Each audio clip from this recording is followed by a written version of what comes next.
की इस वॉइस में आपका स्वागत है। आप सुन रहे हैं विवेक चूड़ामणि, जिसे लिखा है आदि शंकराचार्य ने। आइए सुनते हैं। 5 कर्मेंद्रियों से युक्त यह प्राण ही प्राणमय कोश कहलाता है, जिससे युक्त यह अन्नमय कोश अन्न से तृप्त होकर समस्त कर्मों में प्रवृत्त होता है। प्राणमय कोश भी आत्मा नहीं है, क्योंकि यह वायु का विकार है। वायु के समान ही बाहर भीतर जाने वाला और नित्य परतंत्र है। यह कभी अपना इष्ट अनिष्ट, अपना पराया भी कुछ नहीं जानता। ज्ञानेंद्रिया और मन ही मैं मेरा आदि विकल्पों का हेतु मनोमय कोश है, जो नामादि वेद कलनाओं से जाना जाता है और बड़ा बलवान है तथा पूर्व कोशों को व्याप्त करके स्थित है। पंच इंद्रिय रूप 5 होताओं द्वारा विषय रूपी घृत की आहुतियों से छड़ाया हुआ तथा नाना प्रकार की वासना रूप ईंधन से प्रज्वलित हुआ यह मनोमय अग्नि संपूर्ण दृश्य प्रपंच को दग्ध कर देता है। अर्थात जिस समय इंद्रिया वासना रूपी ईंधन को जलाकर प्रकट किए मनोमय अग्नि में विषयों को हवन कर देती है, उस समय यह संपूर्ण प्रपंच लीन हो जाता है। मन से शक्ति, अविद्या और कुछ नहीं है। मन ही वह बंधन की हेतुबत्व अवदिता है। उसके नष्ट होने पर सब नष्ट हो जाता है और उसी के जागृत होने पर सब कुछ प्रतीत होने लगता है। जिसमें कोई पदार्थ नहीं होता, उस स्वप्न में मन ही अपनी शक्ति से संपूर्ण भोक्ता वज्ञ आदि प्रपंच रचता है। उसी प्रकार जागृति में भी और कोई विशेषता नहीं है, अतः यह सब मन का विलास मात्र ही है। सुषुप्ति काल में मन के लीन हो जाने पर कुछ भी नहीं रहता, यह बात सबको विदित है।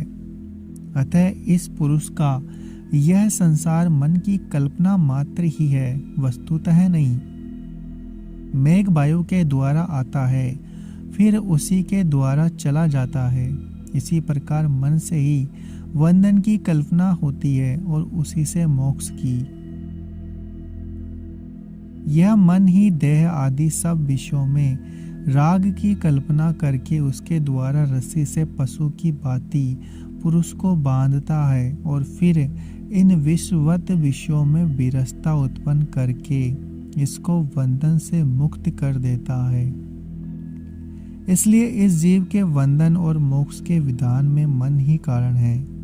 रजोगुण मालिन हुआ यह बंधन हेतु होता है तथा रजतम से रहित शुद्ध सात्विक होने पर मोक्ष का कारण होता है। विवेक वैराग्य आदि गुणों के उत्कर्ष से शुद्धता को प्राप्त हुआ मन मुक्ति का हेतु होता है। अतः पहले बुद्धिमान मुमुक्षु के वे ज्ञान वैराग्य दोनों ही दृढ़ होनी चाहिए। मन नाम का भयंकर व्याघ्र विश्व रूप वन में घूमता फिरता है। जो साधु मुमुक्षु है वह वहां ना जाए।